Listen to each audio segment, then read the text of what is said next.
vàrem conèixer el Joan Pons perquè van ser el Brossa i jo, perquè un dia el Brossa anava a telefonar, aleshores no hi havia les cases, eren molt poques les cases particulars que tenien telèfon, llavors anàvem a telefonar o al colmado o a la farmàcia. Bé, doncs, en aquest cas el Brossa anava a telefonar a la farmàcia i un dia s'hi troba allà en un pastatget que hi havia on hi havia el telèfon, un llibre del Ensor, oi? Del James Ensor.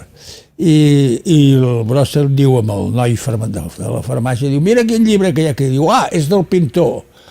Home, era estrany, en aquells moments, anys 45-46, un llibre de l'Ensor. No era estrany que el llibre de l'Ensor fos aquí, perquè provenia de les edicions argentines, i el Perón era l'únic estranger diríem que tenia relacions polítiques amb en Franco. Per tant, una de les compensacions que devia demanar el Perón és que també poguessin venir aquests llibres que editaven allà, que em sembla que era la Poseidón o una cosa, això no ho puc precisar. Per tant, era estrany. Què fa aquest llibre del James Ensor, que és l'expressionista belga?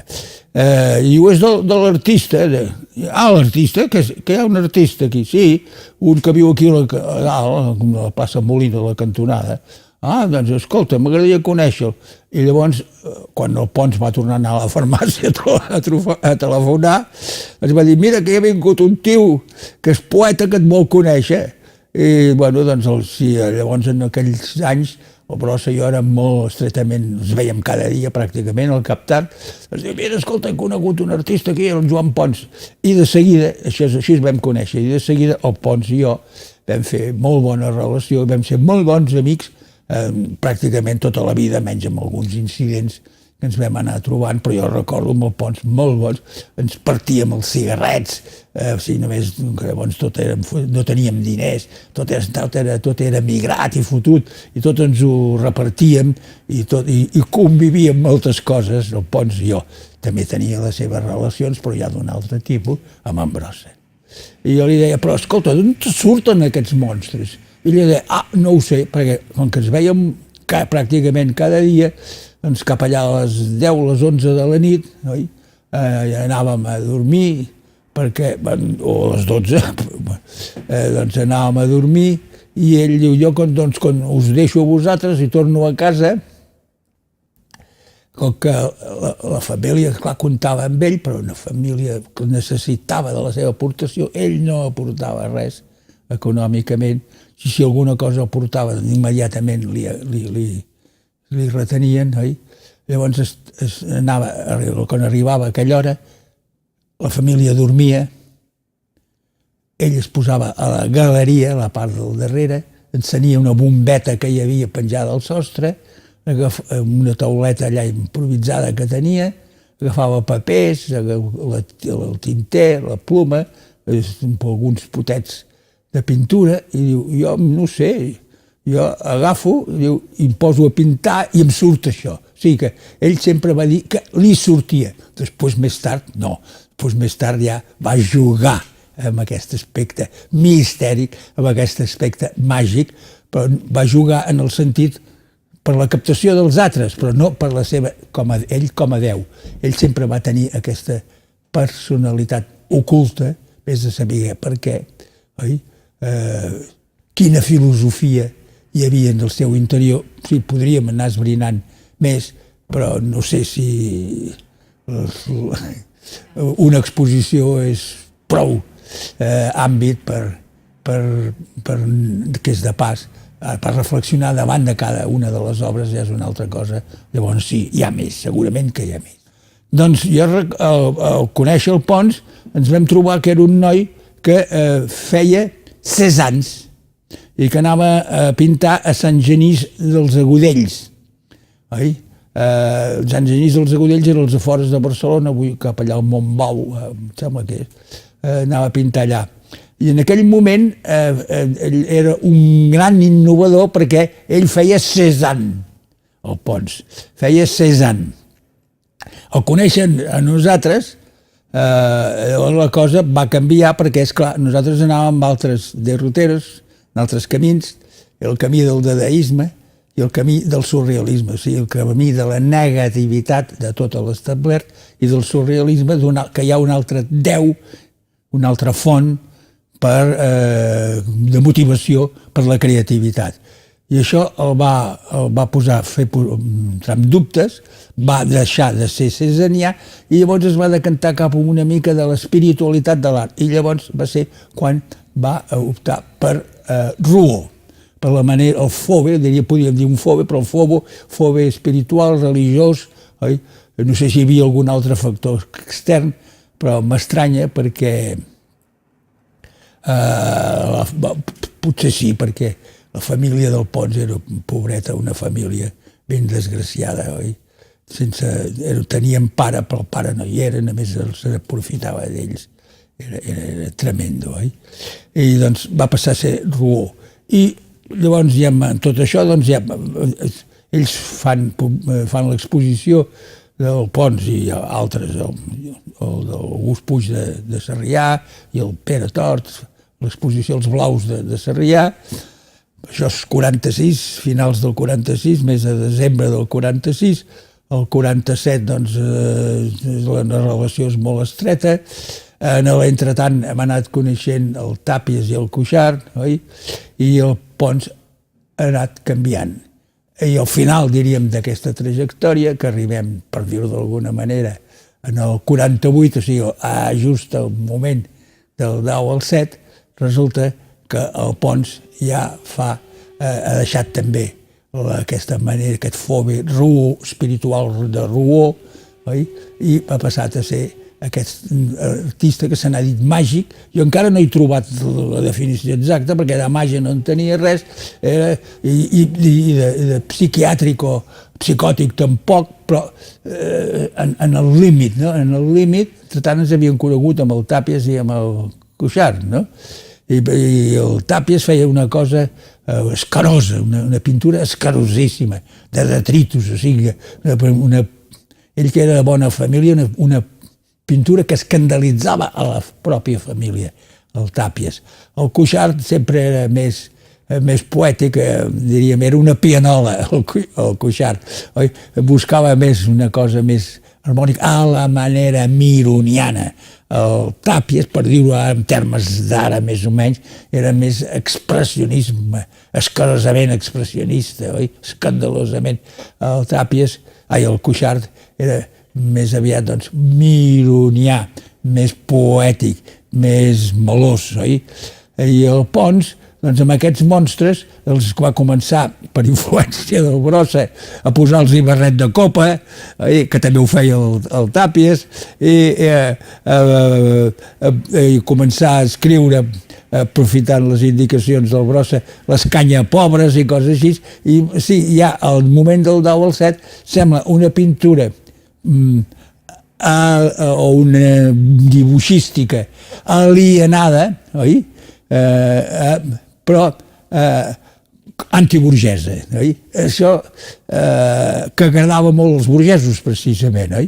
I va agradar molt i no ha tingut l'èxit que s'esperava, però ja el tindrà. Després es va dulcificar, després de la tornada del Brasil, el Pons es va dulcificar i llavors va convertir aquesta cosa interna seva, aquesta cosa, per dir-ho d'alguna manera, per atrapar-lo ara, psicòtica, oi? La va convertir en un bon bombó, perquè ell mateix m'ho havia dit. Diu, és que he après a geometritzar, segons em diu Leonardo da Vinci, m'he après de geometritzar els impulsos i els sentiments, perquè si no seria un boig. Geometritzant els puc dominar. I després encara més tard. És un artista que en altres circumstàncies, en altres ambients, té les equivalències, cadascun, doncs amb el Klee és evident, amb en Bols, doncs és evident, cadascú amb les seves, aquest altre que després de més cap aquí, Townley, oi? També doncs és evident, ell no és un Rauschenberg, no, però sí que té les línies per ells és el contrari, diríem, de Los Enfants. Los Enfants, la línia és un domini total. Doncs el domini total de l'abstracció. Doncs en el Pons la línia és l'expressió, la pulsació, el grafiti, diríem, de l'analítica de l'ànima, per dir-ho d'alguna manera, dels sentiments. Home, sí, el primer que ell va procurar. Primer havia sigut un cesanià, després va ser un ruoltià, i després, posteriorment, va ser jo crec, ell ho va refusar sempre, però jo crec que era un artista surrealista, però dintre del surrealisme, un artista refinadament surrealista, i que vetllava molt, tenia molt en compte la perfecció, la línia, el domini, controlar el control de l'automatisme. O sigui que dominava l'automatisme. No dic que tingués una possessió de l'automatisme en el sentit crític, del sentit del Dalí, això no ho dic, però perquè no necessitava, el Dalí tenia un element filosòfic que en el Bros, que en el Pons no hi és, oi?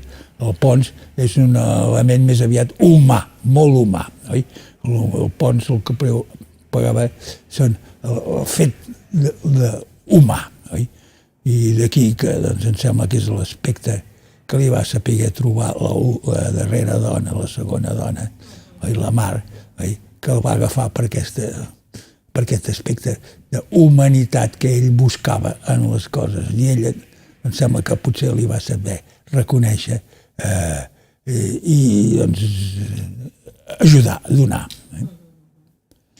Va dir el que ha dit tantes vegades a molta gent, que allà es va tornar boig, ell va estar 3 dies en un manicomi, un dia en una festa que van fer els artistes d'allà de Sao Paulo o els indrets d'allà, es veu que es va exaltar tant que es va posar per sobre la taula, anava caminant per sobre les taules, fent trencadissa, es va convertir en perillós, va tenir un esquizo, diguem-ho així, un esquizo, va escindir doble personalitat i va sortir la personalitat absolutament negativa. Escolta, la gent es va espantar i el va portar al manicomi. I quan ja, em va dir ell, això és el que ell em va explicar, al cap d'un parell de dies, s'havia calmat, estava calmat, i va començar, el van deixar ja passejar per allà enmig dels altres bojos, per dir-ho d'alguna manera, i va dir, escolta, això és el manicomi, oi? Sí, i tots els bojos protestaven, sí, això és el manicomi, però no hi ha dret, em tenen aquí injustament perquè jo no estic boig. I diu, no hi havia ningú que reconegués en el manicomi que fos boig. I llavors jo vaig pensar, ai, potser sí que ho estàs tu, perquè ells és evident que no en toquen ni una, oi? No tenen l'objectivitat. Doncs escolta, potser és al revés tot, sóc jo que estic boig. I quan el tercer dia, doncs el metge de l'hospital li va fer la primera entrevista, al començar l'entrevista li va dir això, diu, miri, jo m'he trobat aquí en aquesta situació, que dubto si l'únic boig que hi ha aquí, que tancat aquí, sóc jo perquè ningú reconeix que sigui un alienat, en canvi jo sí que em sento absolutament marginat enmig d'aquest ambient. I el metge em va dir, caram, diu, miri, aquí té l'alta, ja pot sortir al carrer. Hi ha una cosa, sí, simptomàtica, que ja del bon principi el Pons el Pons tenia una necessitat de diners, ell potser no, però la seva família sí. Cal pensar que eren 3 germans, la iaia, la mare, la iaia, 2 germans i una germaneta, que avui dia en diuen no invàlida, no disminuïda, oi? Disminuïda. Pobreta, que una nena devia tenir 5 o 6 o 7 anys estirada en un carretó, diria pràcticament era un carretó allò, i allà, tota babosa, pobreta, i el pare absent, del tot absent. Al contrari, que quan s'entrava que el seu fill havia vengut un quadre o un dibuix, anava allà a cobrar la seva part de pare, el que a mi em correspon com a pare, perquè si no haguessin comprat res. Bueno, doncs, una necessitat de diners la va tenir sempre. Per tant, potser se li va despertar que no firmava mai les obres fins que les venia. O sigui, quan venia les obres les firmava, però abans de vendre-les no les firmava. I així hi ha bastanta obra del Pons que no va aconseguir vendre, pel que sigui, doncs que no està firmada, però que és autèntica, no? O sigui, que exercia el domini de la part crematística de la seva obra firmant o no firmant. Oi? Si trobava comprador, i va crear una societat junt amb aquí a Barcelona, junt amb aquell que havia creat la Banca de Madrid, ara no me'n recordo els noms, va crear una societat d'inversió de l'obra del Pons, al qual el René Métras, que era el que procurava ajudar-lo sempre, el marxant René Métras, doncs no s'hi va voler associar directament, però sí que va tenir altres socis, com el Riera de la Galeria, oi? Tenia altres socis. I intentaven controlar, fer la publicitat i la venda de l'obra, oi? No es pot dir que fos un hàbit de diners, però sí que volia controlar els diners i que mai es desprenia d'una obra si no hi havia la contrapartida econòmica o la contrapartida de l'afecte o l'amistat, que també potser era una altra manera que demostrava que el Pons no era un estricte egoista, sinó que la vida l'obligava a vetllar per l'economia. És de quan va anar a fer el servei, no sé, potser ho he explicat a algú altre, però no ho sé, quan va anar a fer el servei, als 20 anys, doncs, va anar allà al Cabo Furrier, el que fos, venga, reclutas, presentaros, bueno, ¿qué eres? Per demanar-los l'ofici, no? ¿Qué eres tu? Jo, carpintero, l'altre albañil, l'altre labrador, i quan li toca el Pons, Juan Pons, em recordo ara com se deia, Bonet, Juan Pons Bonet. Per part dels Bonet està ben entroncat amb la filologia de la llengua catalana, que el Josep Maria Bonet era un gran filòleg del català i que va contribuir molt a potenciar en aquells anys difícils 40 i 50 la llengua catalana. Era parents d'ell, però no tenien relació. Eren parents sanguinis, però no tenien relació. Doncs Juan Pons Bonet, oficio, i ell diu, artista. I el Cabo Furrier li diu, o el que fos, o el sargento li diu, recluta, aquí poca conya, escribe electricista. Sí, una altra cosa. Jo llavors, aquells anys, ja els anys, 49, 50, havia entrat en relació amb el doctor Obiols, el psiquiatre, i amb el doctor, el seu cap, que era el doctor Serró. I m'interessava a mi, com que sempre m'he sentit filòsof, doncs atrapar l'ànima, problemes de cadascú del seu temps, atrapar l'ànima. I els vaig conèixer i vaig dir, home, em voldria connectar. I vaig treballar per ells i vaig fer de psicòleg clínic del doctor Obiols i del doctor Serró. I no m'estendré massa perquè no són coses... En fi, els hi feia uns tests, el test Rorschach, el test d'intel·ligència, etc. I un dia vaig agafar el test no d'intel·ligència, no el de Binet, que és el test clàssic d'intel·ligència, sinó un altre test que no és clàssic però també és per la coherència mental, és paraintel·ligent, per una manera paral·lela de captar la intel·ligència. Doncs amb aquest d'això que posen, per exemple, mitja circunferència, un angle recte, etc. I diu, el doctor diu, completi les figures. Doncs el Pons, en lloc de, si era mitja conferència, en lloc de fer l'altra mitja, feia una continuació d'arcs, diríem, no?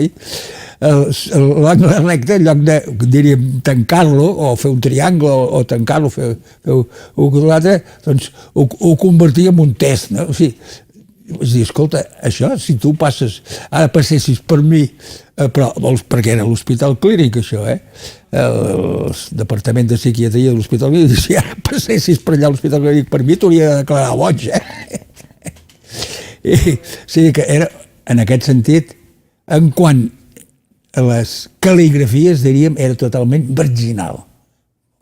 Tenia un món propi, que això és evident. Un artista, sigui el que sigui, només té valor si té circulació de mercat. Sigui el que sigui, El valor del Picasso està en la circulació de mercat que té. Si no tingués la circulació de mercat que vol dir demanda, oferta i demanda, oi? Si l'artista que no té circulació de mercat, doncs està infravalorat, perquè l'art a la societat nostra no s'aprecia, no s'avalua pels valors, diríem, emocionals o estètics, sinó pel valor d'inversió. I estem en aquesta etapa, en aquesta fase.